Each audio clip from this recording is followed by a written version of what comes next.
Peter Jennings with the news, a concise report of the day's events, brought to you by new soft Bluebonnet margarine. Everything's better with Bluebonnet on it.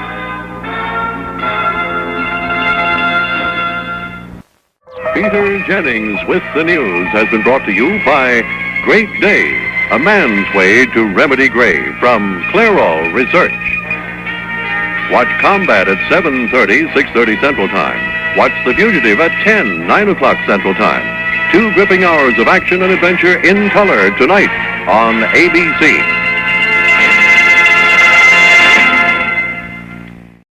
Well, I think we have to agree that this appears to be the result of an internal conflict within the black nationalist movement. So I think the first thing that needs to be done is for a conference of goodwill to take place between black nationalist leaders. This was why I suggested a few days ago that the followers of the late Malcolm X and the followers of Elijah Muhammad should sit down at the peace table together, so to speak, and discuss this problem and try to reach some understanding. I don't think, and I'm sure, that nothing can be accomplished by violence. It only leads to new and more complex social problems. I think it is unfortunate for the black nationalist movement. I think it is unfortunate for the health of our nation. The time is 5:30. David Brinkley is on vacation. I'm Chet Huntley. For an hour and a half today, the normally placid university and capital city of Austin, Texas, was held in the grip of a terror which began in killing and ended in killing. A maddened former Marine, a 24-year-old student in the architectural school named Charles Whitman, first killed his wife and mother in their home. Then he fled to the top of the university tower, a 27-story building, and from there shot to death at least 13 other people and wounded at least 31. The carnage did not end until police ended Whitman's life with several bullets. Here is a report from Neil Speltz of KTBC-TV, Austin. A Marine veteran who was an expert marksman shot and killed 10 unsuspecting noontime strollers on the University of Texas campus today, and then he was cut down an hour and a half later by an Austin policeman. When the shooting ended, 30 others were seriously injured. And then the bodies of the alleged sniper's mother and wife were found in his apartment, both dead. The tally at this hour is 13 dead, 30 wounded, and that figure includes the death of the man police say did the shooting. The sniper, identified as 24-year-old Charles J. Whitman, started shooting from the observation deck of the 27-story tall university tower. He fell moving targets blocks away. The terror-filled 90 minutes started at 5 minutes before 12 Austin time, and it was 1:22 when policeman Ramiro Martinez shot Whitman. Victims were cut down on the west and south sides of the campus as the sniper zeroed in on his targets with unerring accuracy. Those who were felled with bullets from the high-caliber rifle were pulled to safety as soon as possible by officials and passers-by. Others crouched in terror. Heavily armed Austin police, sheriff's deputies, highway patrolmen, and Texas Rangers converged on the campus and began returning the sniper's fire. But he was well entrenched, and he had a fantastic vantage point of the entire area. Reporter Charles Ward was on the scene as the gun battle raged. He described what was happening and then interviewed a Vietnam veteran who risked his life to pull the victims to safety.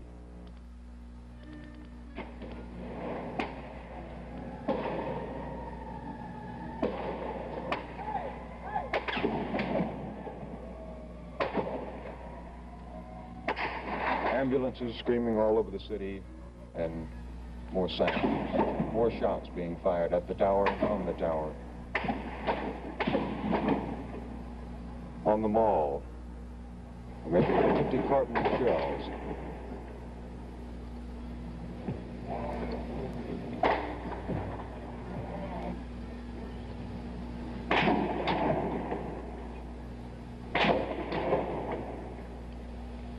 One of those who is out of breath now after running out onto the mall rescuing those who have been shot is Brian Ellison of Austin, who has been in Vietnam, has been back for 2 years. Brian, how many have you gone out to rescue? Today, 2. What did you have to do? Run hard and keep low. Did you have any trouble getting them up, or did any shots come close to you while you were out there? No shots came close to me. Just the last one. He was dead. He was dead weight. He was a little hard to pick up, too limp. Not like someone who's knocked out. How many have you seen that are dead today? Just one. I hope not anymore. But many of the victims could not be moved until after the sniper was gunned down. And then the university students moved in to see what had happened. One ambulance driver was shot and critically injured trying to haul the wounded to safety. A policeman was killed as he moved in armed to try to get a sight on the sniper. A University of Texas professor was killed as he walked to class. The campus at one time looked like a battlefield. Dead people were lying on the sidewalks under 100-degree temperature, with police and others occasionally darting from cover to cover. The sniper was well armed and apparently planned a long siege.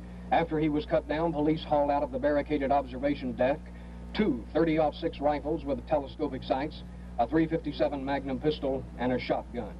He had 2 large jugs of water and a footlocker containing food and hundreds of rounds of ammunition. What caused the man to take the lives of so many and wound so many others on a hot summer day may be found in a letter discovered by the bodies of the alleged sniper's mother and wife late this afternoon. The typed letter related Whitman's headaches and his plans to kill his mother and wife, and a grim notation on the message read, "Mother and wife, now dead, 3 a.m. His wife was a biology teacher at an Austin high school. The letter was typed last night. This is Neil Speltz reporting from Austin. Again, Austin police now place the toll at 16 dead, including 14 shot from the campus tower. NBC News is planning a program on the murder and his possible motivations tomorrow night.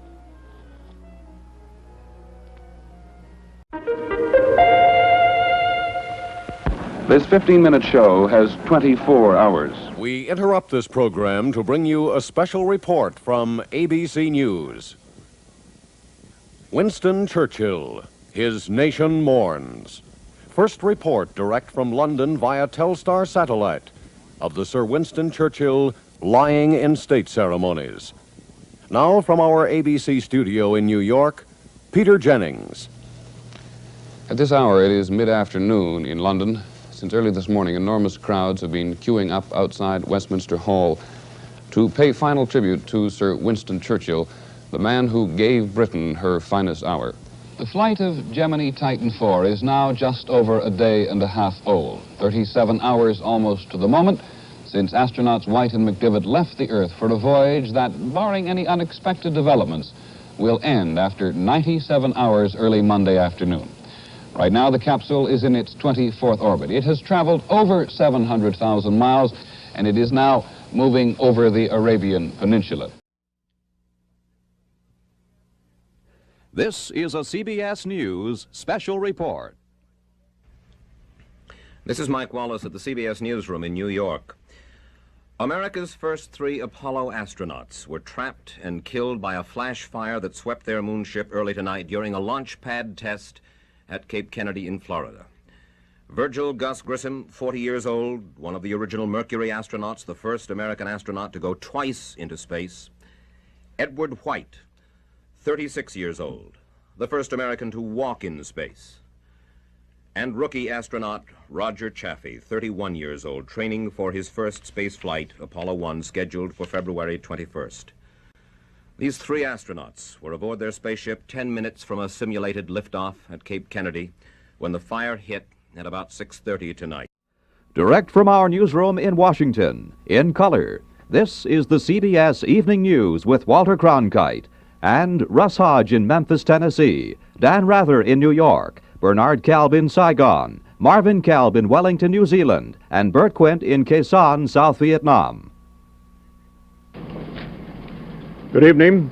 Dr. Martin Luther King, the apostle of nonviolence in the civil rights movement, has been shot to death in Memphis, Tennessee.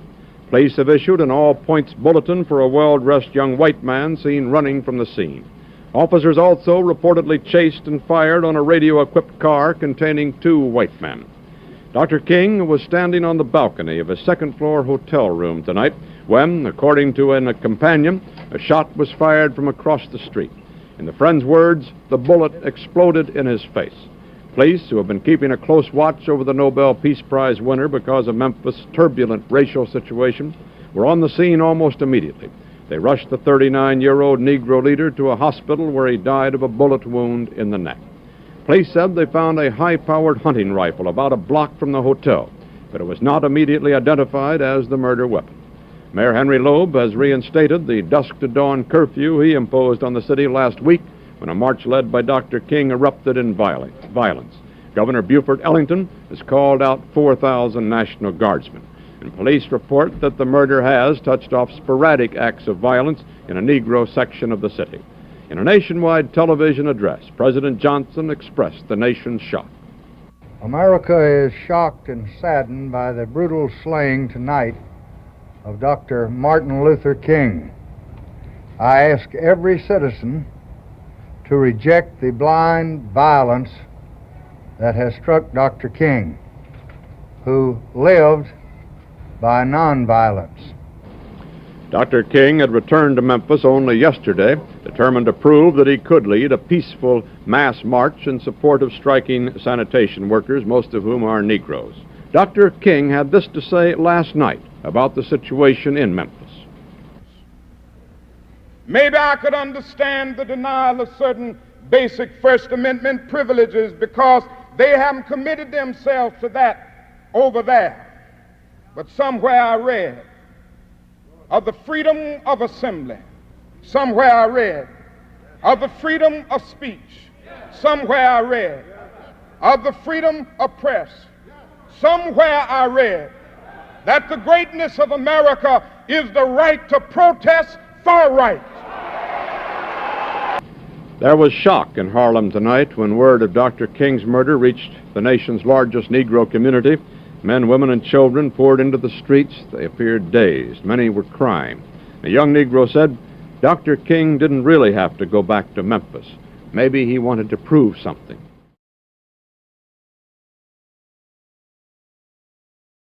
We have a weird homicide. In a scene described by one investigator as reminiscent of a weird religious rite, 5 persons, including actress Sharon Tate, were found dead at the home of Miss Tate and her husband, screen director Roman Polanski. Miss Tate, who starred in Valley of the Dolls, was 8 months pregnant and was found in a bikini-type nightgown with a rope around her neck attached to the body of a man. 2 bodies inside, 2 bodies outside. Among the other victims were Hollywood hairstylist Jay Sebring and coffee heiress Abigail Folger. Authorities would allow no one in an unofficial capacity inside the posh $200,000 home in the hills overlooking Los Angeles. When police arrived, they found the telephones and electricity lines cut. The bodies had been dead about 12 hours. They were discovered this morning by a maid who ran screaming to neighbors. One officer summed up the murders when he said, "In all my years, I have never seen anything like this before." While the police admitted they had no suspects in the Bel Air massacre, there were 2 more murders 15 miles away in the Silver Lake section of Los Angeles. Market owner Leo LaBianca and his wife Rosemary were found by their children stabbed and mutilated. The word war was carved into LaBianca's chest, and "Death to Pigs" was smeared in the blood of one of the victims. The word pig had been scrawled in blood on the door of the Bel Air mansion, where actress Sharon Tate and 4 others were slain, but police said, despite the similarities, they do not believe the crimes are linked.